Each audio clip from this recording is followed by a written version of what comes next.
আসসালামু আলাইকুম। সানজিদা অ্যান্ড সাইফান ওয়ার্ল্ডে সবাইকে স্বাগতম জানাচ্ছি। বড়সড় একটা ভূমিকম্পের পর এখন আমরা ট্রমা কাটিয়ে উঠতে পারছি না। কী করা, প্রকৃতির সাথে এভাবেই আমাদেরকে মানিয়ে নিতে হয় প্রতি মুহূর্তে।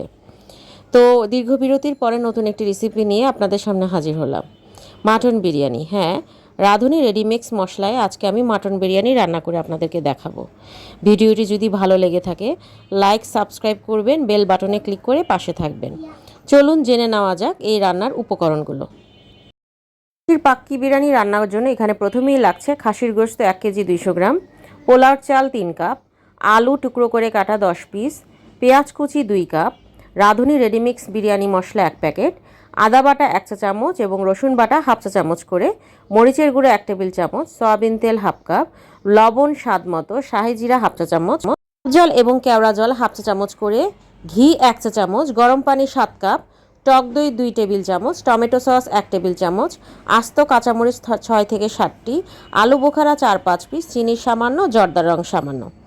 তো চলুন রান্নায় চলে যাওয়া যাক। রান্নার শুরুতেই আমি এখানে পেঁয়াজ বেরেস্তা করে নিব।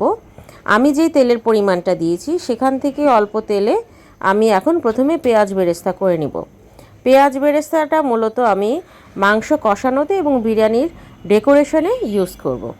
পেঁয়াজ বেরেস্তা কথায় বলি, পেঁয়াজ বেরেস্তা আমি সবসময় যেভাবে বলি যে সামান্য একটু লবণ ছিটিয়ে দিলে এবং চুলার আঁচটা মিডিয়াম টু লো রেখে পেঁয়াজ বেরেস্তাটা ভাজতে হয়।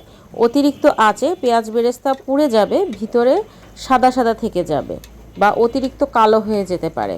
সেক্ষেত্রে আপনার রান্নার কালার এবং রান্নার টেস্ট তিতা হয়ে যায়। তাই পেঁয়াজ বেরেস্তাটা অবশ্যই একটু সময় নিয়ে ভাজতে হবে। রান্না একটু সময়ের ব্যাপার, ধৈর্য নিয়ে একটু সময় নিয়ে রান্নাতে করলে সেই রান্নার টেস্ট এবং গুণাগুণ সব কিছুই ঠিক থাকে।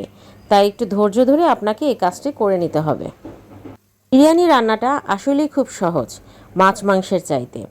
তাই আর বাইরে বিরিয়ানি আমরা খেয়ে থাকি, কিন্তু সেখানে দেখা যায় মাংস ছোট থাকে, হাড় হাড্ডি বেশি থাকে, সলিড মাংস পাওয়া যায় না। সেক্ষেত্রে আমাদের নানান কমপ্লেন, আবার স্বাস্থ্যগত দিক থেকেও ঝুঁকি। সেক্ষেত্রে বলবো অবশ্যই প্রিয়জনদের খুশি করার জন্য অবশ্যই এই রান্নাগুলো ঘরে স্বাস্থ্যকর উপায়ে চেষ্টা করুন।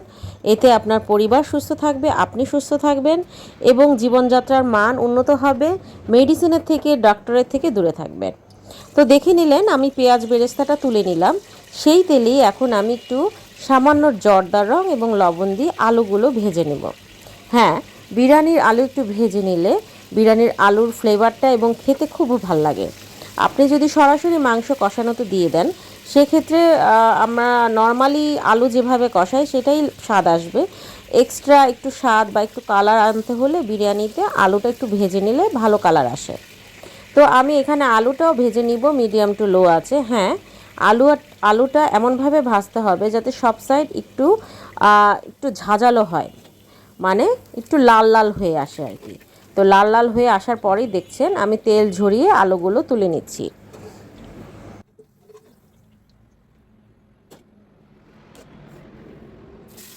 এবার মাংস রান্নার পালা। তো মাংস রান্নার শুরুতে আমি বাকি পেঁয়াজ কুচি দিয়ে লাল লাল করে ভেজে নেব। এটাও ঠিক সেম পেঁয়াজ বেরেস্তার মতোই একটু মিডিয়াম টু লো আছে আমার পেঁয়াজটা ধীরে সুস্থে লাল লাল করে ভেজে নিতে হবে বাদামি রং হওয়া পর্যন্ত। আর এখানে লবণটা আমি একদম মাংসের আন্দাজে লবণটা দিয়েছি। আমার যদি পরবর্তীতে লবণের প্রয়োজন হয় আমি টেস্ট করে বাড়িয়ে কমিয়ে নিতে পারবো। তো এটা অল্প অল্প করে আমি ভেজে নিচ্ছি এবং চুলার আঁচটা মিডিয়াম টু লো রেখেছি। এই পর্যায়ে আমি একটু ক্যারামেল লাল করার জন্য আমি একটু চিনি মিশিয়ে দিলাম। পেঁয়াজের ভাজার সময় তেলের সাথে একটু চিনি মেশালে কালারটা কিন্তু ঝোলের খুব ভালো আসে। এক্ষেত্রে দেখা যাচ্ছে যে একটু ঝাল ঝাল না হলেও কালারটা লাল লাল হয়ে আসে। তো আমার ভাজা শেষ, এখন আমি এর মধ্যে সরাসরি ধুয়ে রাখা মাংসগুলো দিয়ে দিচ্ছি। হ্যাঁ, অনেকে ময় মশলা দেওয়ার পরেই সব কিছু কষিয়ে তারপরে মাংসটা দেন। তাদেরকে আমি বলছি আপনারা এইভাবে রান্না করে দেখুন। একবার মাংসতে এক একটা মশলা মিক্স করবেন, 2 সেকেন্ড 3 সেকেন্ড পর নাড়াচাড়া করে আর একটা মিক্স করবেন। এতে করে বিরিয়ানির স্বাদ, গন্ধ, ফ্লেভার দ্বিগুণ বৃদ্ধি পাবে। হ্যাঁ, পেঁয়াজ বেরেস্তাতে আপনি যখন মাংসটা কষাবেন তখন পেঁয়াজের ফ্লেভারগুলো, বেরেস্তার ফ্লেভারগুলো একদম মাংসের গায়ে গায়ে ঢুকে যাবে। আর মাংসটা যখন একটু শক্ত শক্ত হয়ে আসবে তখন এখানে আমি দিয়ে দিব আদা রসুন বাটা। খাসির মাংস যেহেতু, এখানে আদা বাটার পরিমাণটা হাফ চা চামচ আমি বেশি দেব। হ্যাঁ, তার আগে আমি দিয়ে নিচ্ছি এখানে টক দই। টক দইটা আমি ফেটিয়ে দিয়েছি, যদি ফেটানো না থাকে একটু ফেটিয়ে দিবেন, তাতে করে ছাড়া ছাড়া হয়ে যাবে না টক দই। টক দই দিয়ে আবার কষিয়ে আমি এটাকে 2-3 সেকেন্ড পরে আরও মশলাগুলো এক এক করে দিয়ে দিব। আমি এখানে কোনো এক্সট্রা গরম মশলা ইউজ করছি না, এখানে প্যাকেটের যে মশলা আমি সেটাই ইউজ করব। একটু সামান্য ঝালের জন্য আমি এখানে আলাদাভাবে মরিচের গুঁড়া ইউজ করব।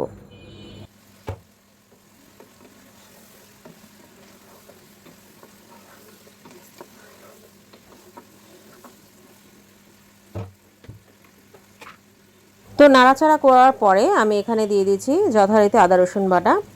আদা রসুন দেওয়ার পরও আমি এইভাবেই নাড়াচাড়া করে 2-3 সেকেন্ড পর পর মশলাগুলো মেশাতে থাকবো।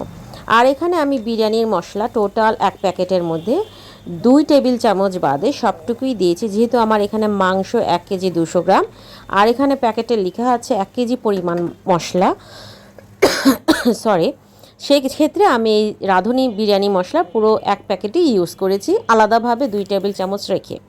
আপনি দেখতে পাচ্ছেন রাঁধুনি রেডিমিক্স বিরিয়ানি মশলা, এখানে একটাই প্যাকেট থাকে।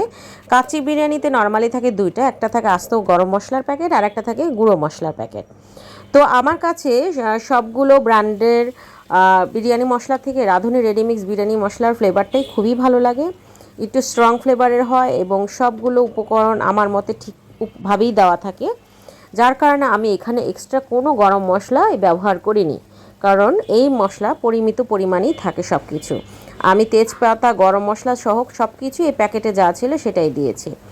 আর হ্যাঁ, ওই যে আমি বাকি যে 2 টেবিল চামচ রেখে দিচ্ছি সেটা কিন্তু আমি যখন পোলার চাল কষাবো বিরিয়ানি, তখন আমি সেটাকে ব্যবহার করব। তো দেখতে থাকুন মাংস রান্নার প্রস্তুত কিভাবে করছি আর মশলাগুলো কিভাবে দিয়ে আমি রেডি করছি।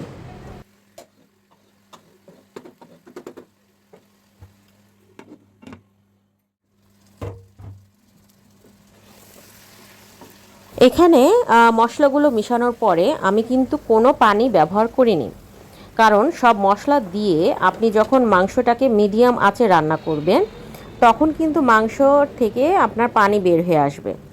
হ্যাঁ, এই মুহূর্তে আমি একটু সামান্য মরিচের গুঁড়া ব্যবহার করলাম, আমার কাছে মনে হচ্ছে একটু সামান্য ঝাল হলে ভালো হয়। আপনারা চাইলে এটা অ্যাভয়েড করতে পারেন, সরাসরি বিরিয়ানি মশলা দিয়েও রান্না করতে পারেন। যদি কেউ ঝাল পছন্দ করেন একটু ঝাল দিয়ে নেবেন। আর হ্যাঁ, আমি কিন্তু কোনো ধরনের পানি ব্যবহার করিনি এখনও পর্যন্ত। আর এটাকে আমি এই 30 মিনিট যে কষাচ্ছি সেই 30 মিনিট পুরোটাই আমি মিডিয়াম আঁচে রেখেছি। মিডিয়াম আঁচেই রান্না করার চেষ্টা করবেন। আর টমেটো সসটা দেওয়া ভালো, টমেটো সসটা দিলে একটু একটু ফ্লেভারটা টক ঝাল মিষ্টির আসে, যেহেতু আমি এখানে টক দই ব্যবহার করেছি। চেষ্টা করবেন টমেটো সস দেওয়ার, না থাকলে সমস্যা নেই, টমেটো টুকরো করে কেটেও আপনি মিশিয়ে নিতে পারবেন, কষাতে কষাতেই টমেটোটা গলে যাবে। তো এখানে আমার মাংস রান্না করতে প্রায় 2 ঘন্টার মতো সময় লেগেছে। আমি যখন দেখলাম যে কষানোর পরে মাংসর গায়ে গায়ে পানি চলে এসেছে এবং সেই মাংসতে যখন আমার কষানো হচ্ছিল না, মানে সেদ্ধ হচ্ছিল না, তখন আমি এখানে প্রায় 1.5-2 কাপের মতো পানি দিয়ে সেদ্ধ করে নিয়েছি। মাংস 80% যখন সিদ্ধ হয়ে আসবে ঠিক তখন আমাকে আলু মেশাতে হবে, কারণ আমি যদি আলু আগে দিয়ে দিই সেক্ষেত্রে কিন্তু আলুটা একদম ভেঙে গলে যাবে, যেটা বিরিয়ানির জন্য খুবই খারাপ অবস্থা হয়ে যায়, কারণ আমরা আলুটা আস্ত খেতেই পছন্দ করি। তো দেখে নিলেন আমি ঝোল দিয়ে মাংসটা কষাচ্ছি, প্রায় 2.25 ঘন্টা লাগবে আমাকে সব প্রসেস করতে। প্রায় 1.25 ঘন্টার মতো আমি মাংসটা কষিয়ে দেখছি, যখনই হাফ সিদ্ধ হয়ে আসবে আমি তখন এখানে আলু মেশাবো।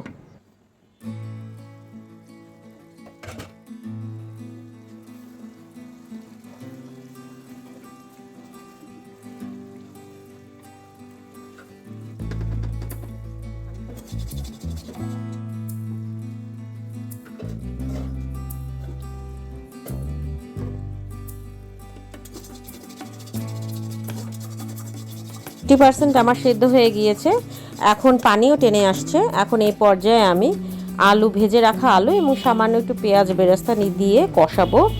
আলুটাতে আমি একটু ভালো করে কষিয়ে নিব মশলার সাথে, যাতে মশলার ফ্লেভারগুলো আলুতে ঢুকে। এরপরে যদি আমার মনে হয় যে একটু পানি দেওয়া প্রয়োজন, তখন আমি হালকা একটু ধোয়া পানি, আমি চামচ ধোয়া পানি দিয়ে দিব, আর একটু আলুটা একটু সেদ্ধ হওয়ার জন্য।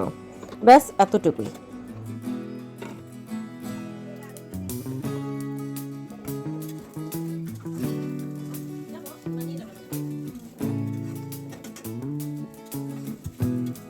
এই পর্যায়ে আমি দিয়ে দিচ্ছি আলু বোখারা।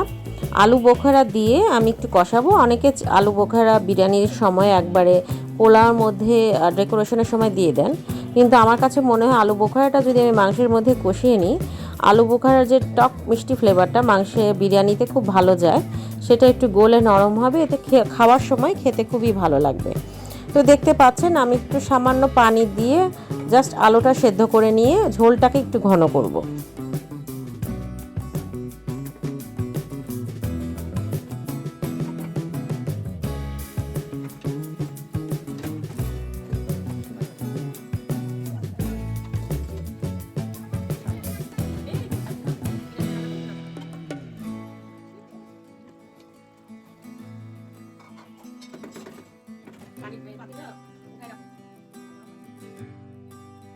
সিদ্ধ হয়ে গেছে, আলুও সিদ্ধ হয়ে গিয়েছে।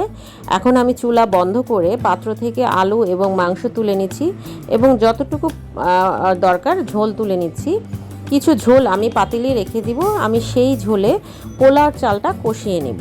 তাই আমি আলাদা পাত্রে সব কিছু তুলে নিচ্ছি, একবারে পুরো ঝোল নেওয়া যাবে না, কারণ এই ঝোলের কিছু ফ্লেভার আমার পোলাওর চালেও দরকার আছে।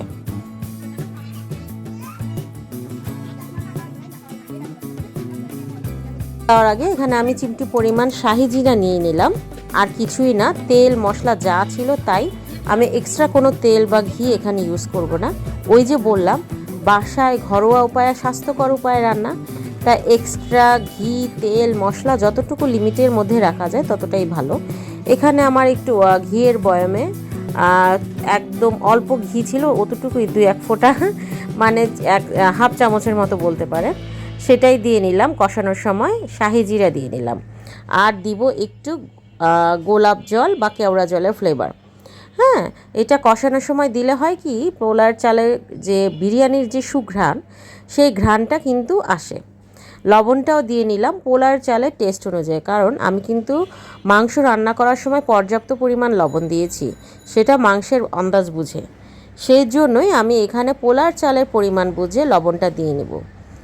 আর পানি যখন দিব তখন চেষ্টা করবেন একটু কম, এখানে যেহেতু 3 কাপ চাল, সেক্ষেত্রে আমরা 6 কাপ পানি দেওয়ার চেষ্টা করি, কিন্তু এখানে বিরিয়ানিতে আপনার অবশ্যই একটু কম পানি দিতে হবে। যদি মানে 3 কাপ চাল হলে 4 কাপ পানি দিবেন, কারণ আমার কিন্তু ঝোল আছে, মাংসের ঝোল, সেটাও আমি এখানে দিব। তাই আর এটা আমার হতে বেশি সময় লাগবে না।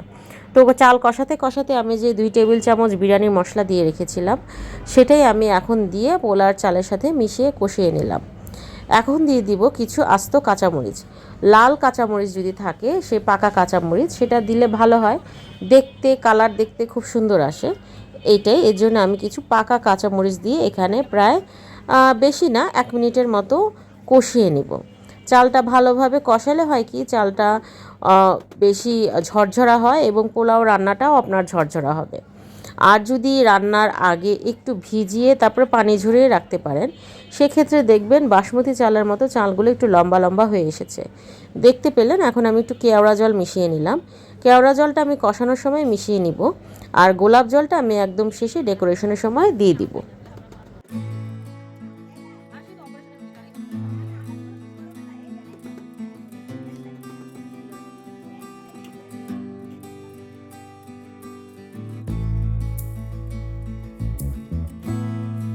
চাল কষানো হয়ে গিয়েছে।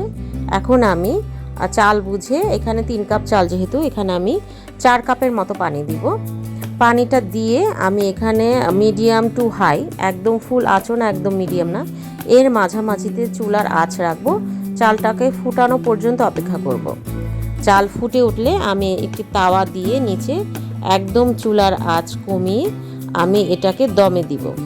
চালটা যখন প্রায় 80% হয়ে আসবে, তখন আমি মাংস দিয়ে এটাকে মিশিয়ে নেব।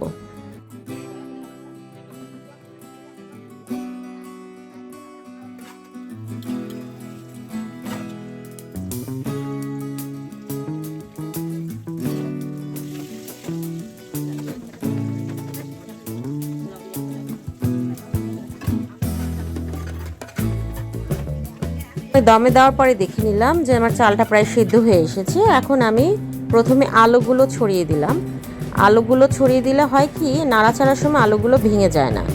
আলুগুলো আগে দিয়ে উপরের দিকে মাংসগুলো আমি ঢেলে দিব। সরি, সাইডে প্লেনের আওয়াজের জন্য। আমার বাসাটা আসলে সামনে কাছে, এয়ারপোর্টের কাছাকাছি হওয়াতে এখানে সাউন্ডটা অনেক বেশি শোনা যায়। যাই হোক, ক্ষমা দৃষ্টিতে দেখবেন।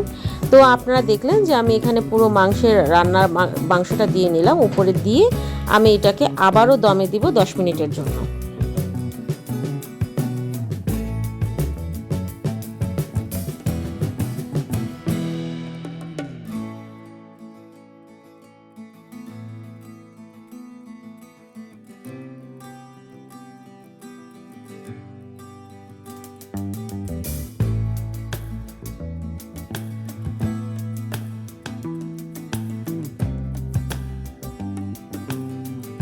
সময় কিন্তু অবশ্যই আমি যে ঢাকনার যে ফুটোটা সেটা কিন্তু লবঙ্গ দিয়ে বন্ধ করে রেখেছি, না হলে কিন্তু দমের কাজটা ঠিকমতো হবে না। তো আমার দমে দেওয়ার 10 মিনিট পরে আমি এখন যেটা করব, খুবই আলতোভাবে নিচের থেকে চালগুলো উপরের মাংসগুলো নিচের দিকে একটু ছড়িয়ে মিশিয়ে নিব। মিশিয়ে নিলে একটু ঘুরিয়ে ঘুরিয়ে মিশিয়ে নিলে হবে কি, এইবার আপনার পাকি বিরিয়ানির পুরো আসল ফ্লেভারটা পাবেন। আর যেহেতু এখানে শাহি জিরা দিয়েছি এক্সট্রাভাবে, শাহি জিরা দিলে বিরিয়ানির ফ্লেভারে ঘর একদম মোমো হয়ে যায়। এইটা দেওয়ার চেষ্টা করবেন, যদিও প্যাকেটে থাকে তবুও আমি 1 চিমটি পরিমাণ দিয়ে নিয়েছি। আর দেখুন, পোলার চালটা ভিজিয়ে রাখাতে আমার পোলার চালগুলো একদম লম্বা লম্বা সরু হয়ে গিয়েছে, যেটা দেখতে একদম বাসমতি চালের মতো লাগছে। তো আমি একটু মেশানোর পরে আমি উপরে দিয়ে দিচ্ছি এখানে পেঁয়াজ বেরেস্তা এবং গোলাপ জল, পারলে একটু ঘি দিয়ে আমি আবারও এটাকে 10 মিনিটের জন্য রাখবো। আমার কিন্তু এখানে মাংস, আলু, চাল সবই সিদ্ধ। আমি জাস্ট উপকরণ দিয়ে 10 মিনিট দমে রাখবো, যাতে পুরোপুরি বিরিয়ানির ফ্লেভারটা ছড়িয়ে যায়। গেলে আমি প্রায় 10 মিনিট পরে চুলাটা বন্ধ করে আমি চুলার উপরেই রেখে দিব আরও 5 মিনিট। ঢাকনা এই পর্যায়ে আমি খুলবো না। পাকি বিরিয়ানির এটাই একটা বিশেষত্ব। পাকি বিরিয়ানিতে যেটা হয়, সবই আপনার সেদ্ধ করা থাকে, নেড়েচেড়ে আপনি জাস্ট মিশিয়ে নেবেন, হয়ে গেল আপনার বিরিয়ানি রান্না। যেটা কাচির ক্ষেত্রে কোনো সুযোগই নেই। কাচিতে আপনাকে কাঁচা সব কিছু দিয়ে আধা সিদ্ধ করে সেটাকে একদম ফাইনালে খুলে দেখতে হয়। যার কারণে আজকে আপনাদের রেডিমিক্স পাকি বিরিয়ানি রান্না করে দেখালাম। যারা বিরিয়ানি রান্না করতে ভয় পান তারা অবশ্যই ভয় কেটে যাবে যদি এই রেসিপি দেখে আপনারা চেষ্টা করেন। তো আমি তো খেতে বসে গেলাম টমেটো শসার সালাদ সাথে লেবু নিয়ে, এবং দেখুন যে মাংসটা খুব সুন্দরভাবে সেদ্ধ হয়েছে। বিরিয়ানির মাংস একদম নরম তুলতুলা সেদ্ধ হলেই খেতে ভালো লাগে। শক্ত শক্ত থাকলে আসলে বিরিয়ানিটা খেতে ভালো লাগে না। রেসিপি নিশ্চয়ই ভালো লেগেছে। যদি ভালো লেগে থাকে অবশ্যই কমেন্ট করে জানাবেন, সাবস্ক্রাইব করে পাশে থাকবেন। আসসালামু আলাইকুম।